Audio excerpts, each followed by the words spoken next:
Hey, everybody. Welcome to a tasty Tuesday edition of The Slate. It is really, really good to have you here. We're going to take you right up until 6 o'clock.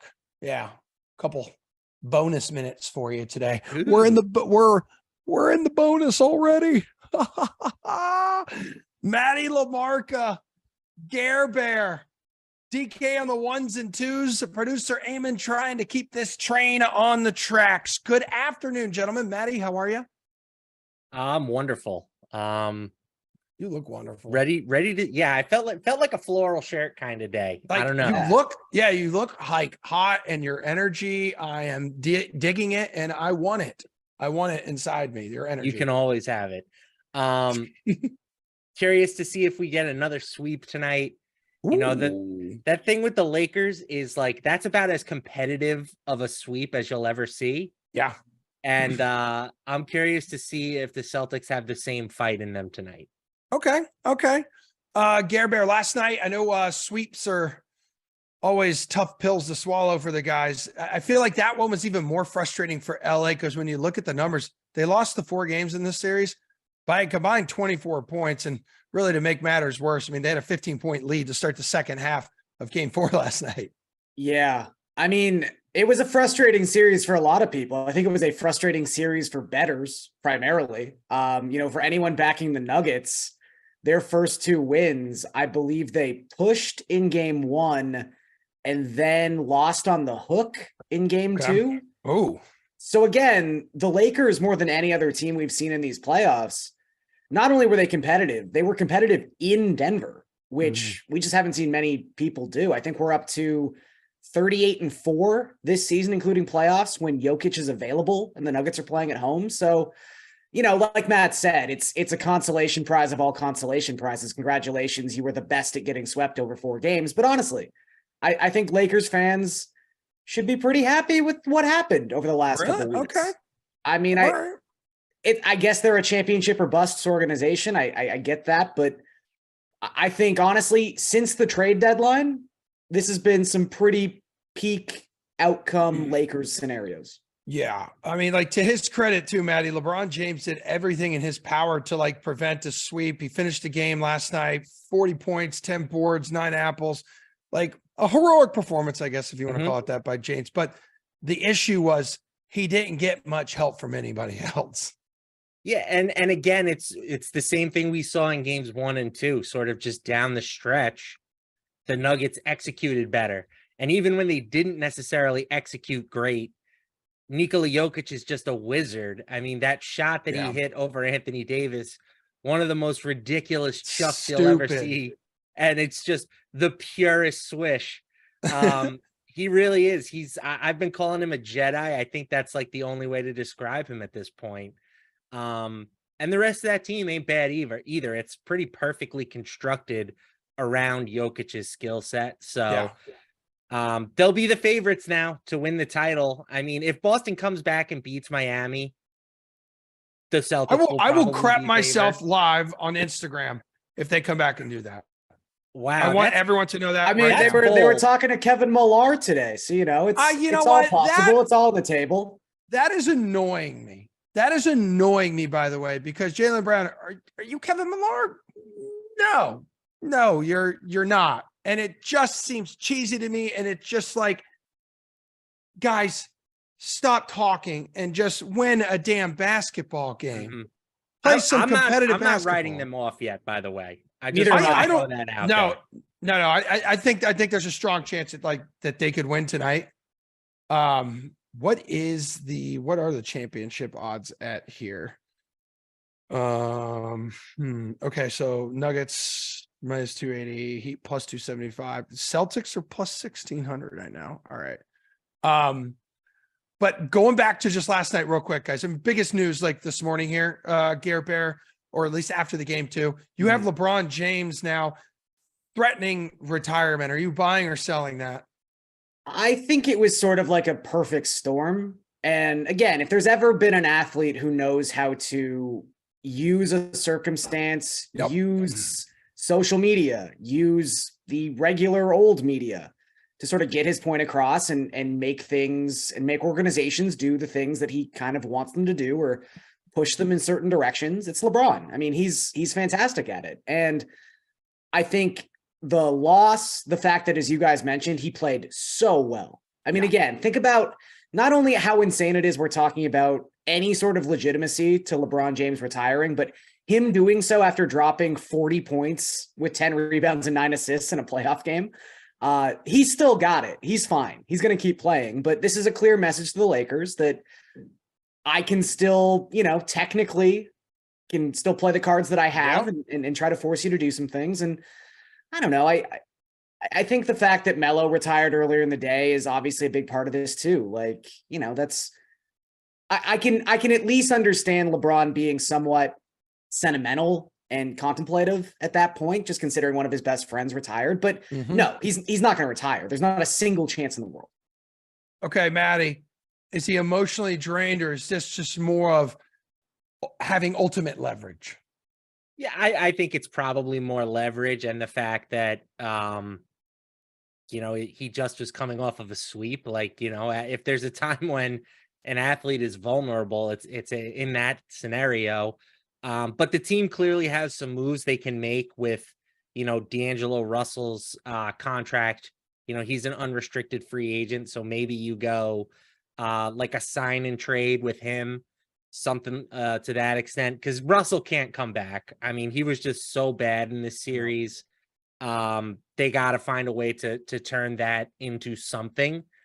So yeah, I think it's him, just trying to assert his I don't want to say dominance, but his, get what he wants out of this offseason, be it re-signing Austin Reeves or, trading for Kyrie Irving, something to that extent. Like we'll see what LeBron ends up getting. But yeah, I think he was just kind of using that opportunity to make sure that the Lakers know they have work to do this offseason. Yeah, and Gare Bear, I know everyone, it's obvious, and LeBron has said it multiple times, he wants to play with his son. He wants to play with Bronny. So that would be, 2 years from now? So people say, oh, maybe he takes this like next year off, then he comes back and plays with Bronny. But I don't know if the Bronny factor is as clear as like we think, because let's say he does enter the league, like maybe he's not good enough to warrant rookie minutes. Like what if like we learn in a year that he clearly isn't ready and ends up on like a rebuilding lottery team? Would it be worth LeBron to play for like a non-playoff team while his son rides the bench, or even winds up with a G League team? I mean, it's a guessing game a lot of us have been playing for a while now, right? And I think we've all sort of thought about how hilarious it might be if LeBron James truly ends his career on like the Charlotte Hornets, just because that's who ends up drafting his son. But look, it's a really interesting question. I know we do this more in the NFL than we do in the NBA, but just really micromanaging how valuable each pick is in a draft. Like, I think we've gotten to the point where we can pretty much say with some certainty Bronny's not going to be a top 10 NBA talent. Yeah. At like the trajectory just isn't there right now. Maybe he goes off at USC. I don't know, but he's improved a lot over the last year. If you listen to what the scouts say, that he is kind of entering that lottery pick conversation. Really? Well, you know what? That makes things even more interesting, honestly, because then it becomes a question of, if this guy's legitimately lottery talent, but let's just say for the sake of argument, he's not a top 5 pick consensus. Mm-hmm. If you're sitting there at 4 or 5 and you're the GM of a franchise that maybe hasn't done very well, maybe isn't selling tickets, do you take a chance on someone like Bronny, knowing with near certainty that his dad is going to sign with your team? Like, again, if it's you're not the just Washington any dad, Wizards, it's LeBron James. This is the all-time leading scorer in NBA history, and a dude who will probably still be playing at a decently high level in 2 years, Garion. Exactly. So I think he's serious about this. I think it's an endpoint for him. It's something to shoot for. And look, it's almost, we just saw this with Tom Brady, and it's still sort of playing out to some extent. Like when you're still playing well, but you're like a smidge past your prime, when's a good time to say goodbye? When should you exit? Like you could make the argument Brady should have just retired after he won that last Super Bowl. Mm-hmm. But, these guys, they hang on because they're still great. And this is all they do for 20, 25 years. I think for LeBron, this is like a really easy exit point. Like make it till Bronny's in the league, play a season with Bronny. And then that's like a nice just point to leave on. So for him, I think that's kind of how he's looking at it. Maddie, as for tonight, we mentioned it earlier. So Jaylen Brown is channeling his inner Kevin Millar already, saying, don't let us win tonight. Teams rarely come back from a 3-0 series hole in sports. It's never happened in basketball. That's been shoved down our throats here the past few days, at least since the Celtics have fallen into a 3-0 hole. What's the feeling you have tonight? You got an early lean right now ahead of tip time. Less than 3 hours from now? Yeah, so it really comes down to the Celtics mentality. As long as this team isn't mentally checked out, I do think that this is about as good of a scenario as you could ask for to see a 3-0 comeback for the first time in NBA history. And, you know, something never happens until it does, right? For years, a number 16 seed hadn't beaten a number 1 seed in the NCAA tournament. And now it's happened twice within the past decade. So if the Celtics can win tonight, then they get game 5 at home. Then they have to win one more in Miami. And then if there's a decisive game 7, it's back in Boston.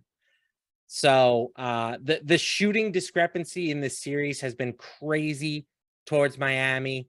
Miami is shooting like just under 50% from 3-point range in the series, despite the fact that they were 27th in 3-point rate during the regular season. They've made 13 more threes than the Celtics in this series on 14 fewer attempts.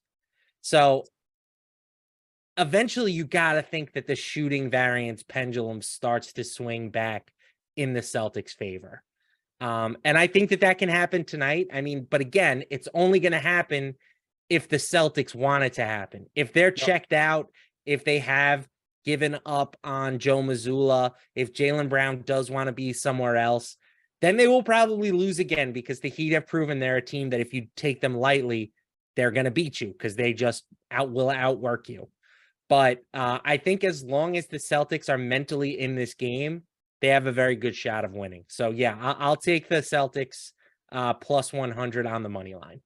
Okay, Gare Bear, what's the move in your opinion tonight? Celtics are underdogs for the first time in this series. Yeah, and I think that's really what's sticking out to me. And look, I don't want to understate how just thorough the Heat were in their defeat of the Celtics in game 3. I mean, it's a 26-point victory. It was pretty decisive. At the same time, what's really changed in 48 hours? Because 48 hours ago, the Celtics on the road down 0-2 were 5.5-point favorites in this spot. I think it might have gotten to 4.5 or 4 by the time it was tip, but a 6-point swing, 7-point swing in some markets because of that one game. I mean, again, I don't want to keep echoing points that I've made before because clearly I haven't been right about this series to this point, but I still think the Celtics are the better team and the better roster. So at plus 100, they haven't been playing like it though. That's been the problem this whole time. You could look at them on paper and say, absolutely, Gare Bear, they are the elite team. They are the premier team between these two on paper, top to bottom for sure. No, again, and look, I think there's something to be said though about like being more than the sum of your parts. And I think Eric Spoelstra, that was the one area we pointed to before this series started. Like running laps around Mazzulla in this. They have such an advantage in the coaching department, the quote unquote culture department, if you want to say it with that. Yeah. With the Heat. And that means something. And I'm not saying the Celtics are going to rip off 4 straight wins, but I never thought you'd be able to bet the Celtics at plus money in this series. So I don't think you can change your approach too much based on a sample size of 3 games, even as important and as, one-sided as those 3 games were. But yeah, just getting an opportunity to bet the Celtics at plus money, I think it's one you kind of have to take. I would also just lean towards the over for a lot of the reasons that Matt was talking about. Yep. Maybe there's some regression baked in with the Heat and their shooting, but I also think that applies in the other direction. I think the Celtics, Jaylen Brown is 2 for 17, 2 for 16 from 3-point range in this series. Yeah, he's been a wet fart out there. Yeah, it's been a wet fart, but at some point, I think you're going to start making some of these shots, and the trends are pretty positive in this direction. The Celtics, I believe, are 5-1 to the over their last 6 road games. The Heat are 11-2 to the over their last 13 home games. In the Heat, 124 points per 100 possessions so far in this series. So even if you get a little bit of regression and they're still only scoring like 116, 117 points per 100 possessions, that's going to be more than enough to get over this number. Dude, Jeff Pratt just sent me a picture of Tua. Is there a picture of Tua floating around where he looks quite thick? Maybe he's got a I new don't know. helmet. Bulk up, bro. I know that. No, dude. I don't know if this is necessarily bulk. We talking like Jay Moore thick or Yes. Ooh, Yeah, here. Dummy Like, thick. I don't know if this is gonna like work here. I can like show it to you. Like, no way. I mean, that's not him. bro, I don't know if it's real or not. There's no That's way. the It new, seems like that's some the James new Eddie Harden- Lacy photo. Yeah. It's Yeah. like someone taking a picture of their television and the angles are just off. I don't know, man. Okay, no, hold on a second. Eamon just dropped it into our Slack channel too. He is yeah, dude. He's looked like Look, he man, has- everyone said he was too small, so he's gonna put on some weight. Yeah, Something those are like that. thick. Those are thick. Like maybe, yeah. I can't. I'm only looking from the back. You know, I don't know. Is derriere and his tree trunk legs? Sorry, I'm getting sidetracked here because I'm like Tua looks like he ate Tua. He's eating You for know, two. respect Yeah. to the big boys out there. Throw, Yeah, I mean, throw some dude. love to the big fellas. I mean, I is love it- This is a big boy stream. Emerson at just- heart is still a big boy. You're damn right, dude. College Emerson burns inside me, but he's giving off like hefty lefty vibes here, and rest easy, you know, to the goat there, hefty lefty. But Hey, look, if you're round, it's harder to hit your head because you just roll. So protection. He's out here playing chess. exactly. Okay, I think similarly to the LeBron points prop last night, I'm also not overthinking it. I'm just taking Jason Tatum over Really? 29.5 points. If the Celtics don't get 30 from Jason Tatum tonight, they're not going to win, in my opinion. So honestly, maybe even a same game parlay with Tatum and the Celtics money line, something like that. But I think similarly to how we saw in Game 7 of the Philly series, Tatum's just going to have to try to take this thing over for Boston. yeah, right. Yeah. There's another prop Um, out there too. There's a lot of like the specialty props tonight for this game, obviously. Okay. One that did catch my attention. It's plus 200. Similar line of thinking here. It's Tatum and Butler to combine for at least 20 rebounds. Tatum's been fantastic on the glass this series, but the entire playoffs, really. And I just think it's a situation where we saw them combine for 18 in Game 3, and neither stepped on the court in the fourth quarter. I just think this game is going to be more competitive than we saw in Game 3, and more than likely, Tatum's going to be asked to play somewhere between 42 to 45 minutes, maybe even more. So I just like taking a bunch of the Tatum overs any way you can get it, and I just think Butler's a solid enough rebounder where if Tatum can get 12 or 13, Butler can do the rest. What's the? I know we talked game total. What's the team total for the Heat? Last time I looked. 109, 110, something like that. Okay, yeah, I think I saw 108 and a half earlier. What are your guys' thoughts on betting the over on that? Which realize like they've really improved their offense so much in the postseason. They've averaged more than 120 points per game against the Celtics. And what is the total? So it is 108 and a half. Yeah. That's a number they've eclipsed in each game in this series. And in all but 3 games on this incredible postseason run. What do you guys think? I'm kind of in the opposite camp of Garion tonight. I think that if the Celtics are going to win, that this needs to be an under game, right? Like they need the Heat to regress from 3-point range, and they needed to regress like heavily. I think a Celtics win in this game is like both teams at or around 100 points type of a game script. Oh, So wow. I would lean towards. This is like Knicks. That's like Knicks Cavs esque. No, Knicks Cavs would be both teams around 80 or one team around 80 at least. But yeah, I think that I would lean towards the Heat under, just because again, they're shooting so above their heads right now. At some point, it's going to come crashing back, unless we have reached the point where the regular season just does not matter anymore. Yep. And I'm not ruling that out, by the way. Yeah. You know, maybe the Heat were just playing possum all season, but I think that again, if you're looking for like correlation, to me, Yeah. a Celtics win is associated with a Heat under. All right. All right. Gabriel, anything else you want to add about this game before, if you guys have some baseball bets you can share, but we can. No, we can move to baseball. I think we got it covered. Okay, cool. Awesome. Did I see I thought I saw the DK Lot account tweet out, like, when do you guys have some bets for tonight? Did you guys write some articles up? Matt Was does, it yeah. Maddie, what'd you have in there tonight? Bueller. In terms of, was it all baseball in there? Yeah, 3 baseball bets tonight. Let's go. Hit Um, me with your favorite one. So my favorite one is probably going to be the Cubs, unfortunately. Ooh. I will be fading my New York Metropolitans. What's going on? You okay? You know, you got to take the value where it presents itself. And Okay. you know, the general feeling is, you know, Mets are back. They've won 5 games in a row. Yeah. And, you know, they brought up all the kids, and the kids are reinvigorating the team. And I feel like that's great. But all 5 of those wins have been by 1 run. 2 of them have been walk-offs in the 9th inning. They've trailed at 1 point in all 5 of those games. Okay. They scratched Kodai Senga and are going to Tyler McGill. Drew Smiley has pitched really, really well for the Cubs this season.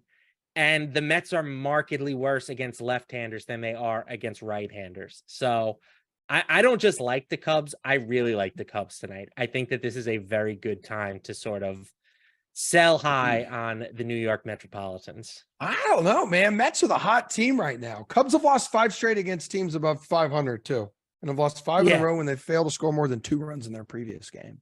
That's true. The Mets are above 500 for the time being. Matt and I are the saddest fans of 2 teams that happen really to be are. 25 and 23. Gary, and I was blown away the other day when your manager like didn't realize like the rules of like the mound visit with Yeah. who was out there? Was it Manoah?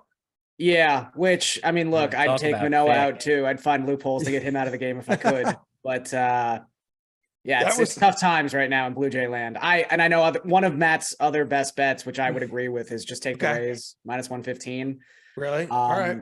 I believe the Jays are, I think, 8 for 70 their last 7 games with runners in scoring position, something like that. Ugh. Now that kind of stuff does regress to the mean at a certain point, but you know, Jose Barrios expected ERA hovering around 5 again. I think Taj Bradley's legit.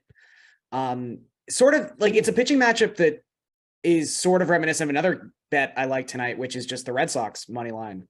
Oh, I think at this point, getting any AL East team against a non-AL East team at even or plus money or around there, just bet on the AL East team. And Brian Bayo is a really interesting example of like surface stats versus expected stats versus eye test.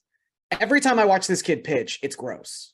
I think he's legit, and he's been much better his last 4 starts. He doesn't pitch deep into games, but he's got a sub-3 ERA his last 4 times out. Most of his poor statistics this season are due to one really bad start on Patriots Day, where he had to like get up probably at 7 a.m. in the morning to like do his normal workout routine. Like I don't hold that against the guy. His route to the stadium was probably changed, Probably you know, because they stupid got that marathon marathons. You know how going on. those go. I've had a couple recently. Don't love it. Griffin Canning's also not good. I think that's important here. The Angels strike out more than any AL team the last 2 weeks. Like I just think this lines up pretty well for Boston. And then Athletics Mariners, I'll take the over in that game, especially at plus money. People sleep on this Athletics lineup, but they can rake, especially against lefties. Especially against lefties. And Marco Gonzalez is trash. Marco Gonzalez is a bad pitcher. I think the Athletics can score at least 3 or 4 runs off of Marco Gonzalez, and then any team can score 5 or 6 runs off of the Athletics. The Mariners, I believe, are projected for 5.5 to 6 runs tonight by most sites. I agree with that. So maybe the Mariners just do this by themselves, but I really think the Athletics can score some runs off of Marco Gonzalez. All right, so they had a rough first month of the season, right, Mariners? But they've been a little better. They're returning home. This will be game 2 of 4 at home against the A's, the lowly A's, historically bad A's, and then you're going to have the Pirates for 3. So there's some potential for damage to be done by what many consider like one of the more disappointing teams like this season. You've been Maddie. talking to Steve and Jared a lot, haven't you? Yeah. Well, we did that. We had our show this morning, and that's why this is all fresh in my mind because we did talk a lot about the Mariners with those two Mariners, hardcore Mariners fans, by the way. Hardcore since birth, I've heard with Yep. Steve. Yeah, since birth, like 2 years ago, for sure. Gary, and I didn't realize Toronto's 3-13 in its past 16 outings against AL East clubs as well. They're 1-12 in their last 13 games against the AL East. Oh my God. They They beat the Rays 2 straight times to give the Rays their first like series loss of the season, and they are 1-12 against the AL East since that point. And that was There's like some real 2022 Red Sox vibes here, Emerson. I don't like bringing it up, but it's scary times. It's ugly. That was like the only game all year where Barrios did not get lit up somehow. He shut down the best offense in baseball by like a wide margin. I just want to point out one more spot. Yeah. Hook it up, dude. When is the last time the Dodgers have been plus 170 against anyone? And I happen to know this because I looked it up for my article today. Oh, nice. Good stuff. Share with me. The last time they were even above plus 150 was 2019. Damn. Holy hell. So it has been eons since they have been this large of an underdog. And I get it. Spencer Strider is obviously great. I would vote him as the best pitcher in baseball right now. And this is Miller's first start, dude. This is But he could just be the next Spencer Strider. He's like a huge pedigree prospect. Huge prospect. Okay. Yeah. Cool. And for as much as I look at that Dodgers lineup and I'm like, meh, it's not as good as it's been in years past.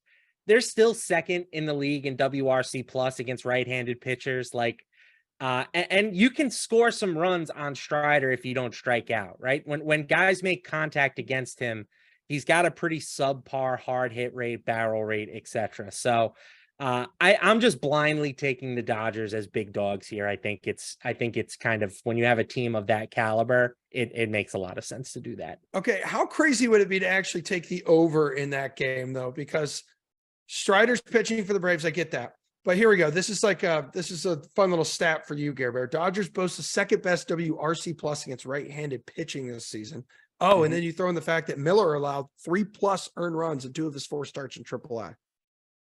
I mean, it's not crazy. I would say the Dodgers bullpen is also much weaker than it has been in years past. The Braves' biggest issue so far this season has also been their bullpen. So you could definitely get some shaky pitching in the later innings in this contest. So yeah, just 2 great offenses. I don't mind taking over 8.5. Yeah. Dodgers 5-0 to the over in their last 5 games against right-handed pitching. Braves 4-0 to the over in Strider's last 4 home starts.